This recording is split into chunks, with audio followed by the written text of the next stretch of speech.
Hi, I'm Brenda. I'm a seer channeler, messenger for God, teacher, warrior, prayer warrior, spiritual warrior, psychic detective, teacher. Did I say that? Messenger? I don't know which one of those I said. Anyway, it's October or November 4th, I believe, and 7:30 in the morning, and I'm ready to go. I did some more soul searching yesterday, and on that last video, I was saying about this one ex that I had that's doing this to me, and that, I don't know. I finally got some revelations last night that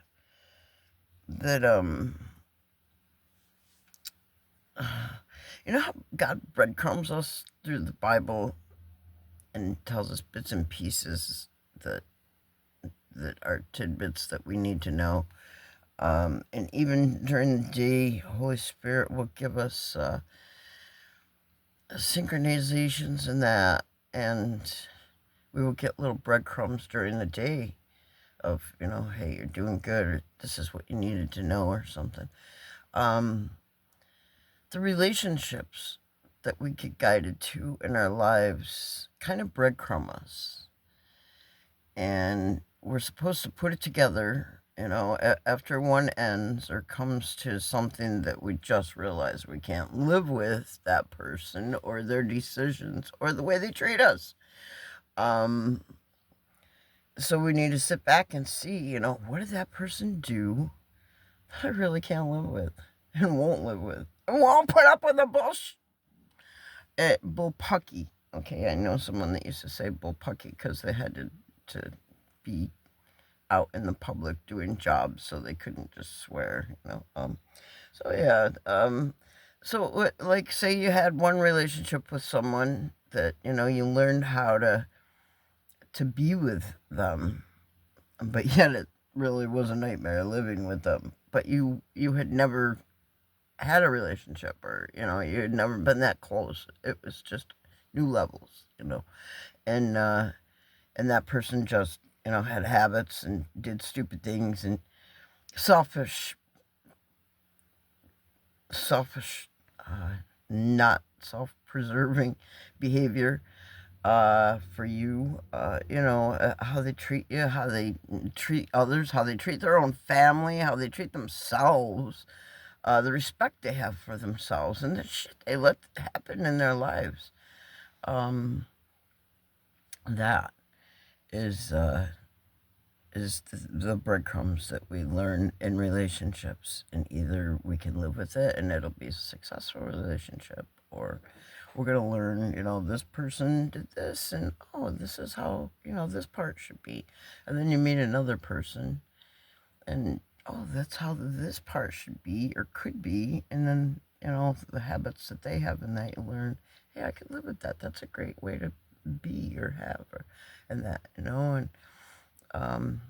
so that helps us really look at what we can live. You can't take the first person that comes at you, and if you can't take the first person that makes you all goo-eyed and jelly inside or something, when your head's not thinking right. So, or you just get these feelings, like this weird pull, but yet you can't live that way the rest of your life, and you refuse. And that these people are selfish and self-centered, and doing magic. Some of them, many of them got bribed in my life. Most all of them. I don't know about the first one I ever had, but maybe because I knew his sister for years, and then all of a sudden he's got interest in me, and it's like, I don't know. It was just, it made me wonder. And then when he just left like that, I guess I should really know, shouldn't I? That tells me right there. But I didn't know it at the time. And then this clown that well, I shouldn't call him a clown. God will probably get mad at me, but everybody else is calling him a clown because he fumbles and fumbles and fumbles, and he's proud of that, you know. Anyway, yeah, that's just my observation is we get breadcrumbs in this. At least that was my lesson yesterday. Holy Spirit and God and the universe universe wanted to teach me is that, Brenda, we gave you this person to learn this from, and this person to learn this from. Now put it all together and go look for a real person that actually knows what they're doing and who cares and who. So hey, I'm ready to go and just give up on people. I mean, I've been alone and I kind of like it that way. I can't stretch myself, and I don't want to for some jackass that's really selfish and thinks it's cute to brag to his friends that I got that one under my control. Your magic works. That's what those special schools are, huh? Is that what this seminary schools teach?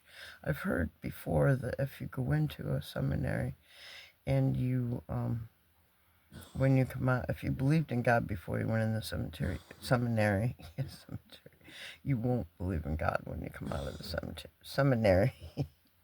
The school that teaches you religious advice, seminary, not cemetery. We know what those do. I don't know. I don't know.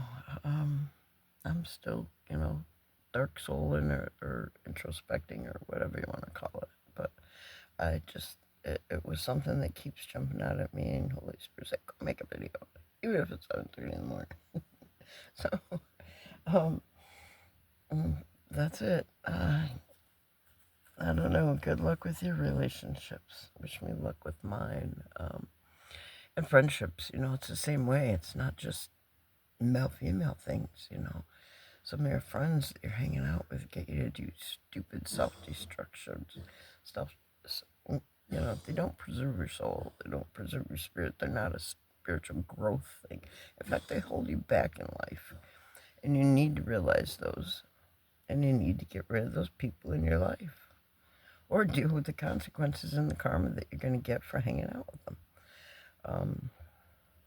And I refuse. I got enough. I'm making enough mistakes on my own without, letting people bring you down. So, I don't know. Good luck, everybody. I don't know. Wish us all well, because it's we gotta. This is the future. We need to let the ego go. We need to stand up for ourselves, and we need to choose lives that actually are good, and we will prosper in that, instead of being held back and stepped on and controlled and manipulated and thinking it's funny. I don't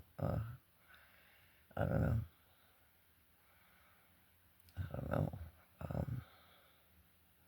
And I'm still learning. I'm still dark soul, and everyone says I don't think you call it dark soul, but I just get introspective and digest things and tear them apart. We have to do that. You really do need to take time and sit back and say, what have I done in my life? Is this working or not? Have I gotten in too deep? Can I get out of this if I'm in that deep? And how many people did I drag along with me into this mess? I don't know. Thank you, Holy Spirit, for being with me and getting me through this. I hope I got all the message out that I needed to. And I don't know. If not, there'll be another one. You know how it goes. Have a great day.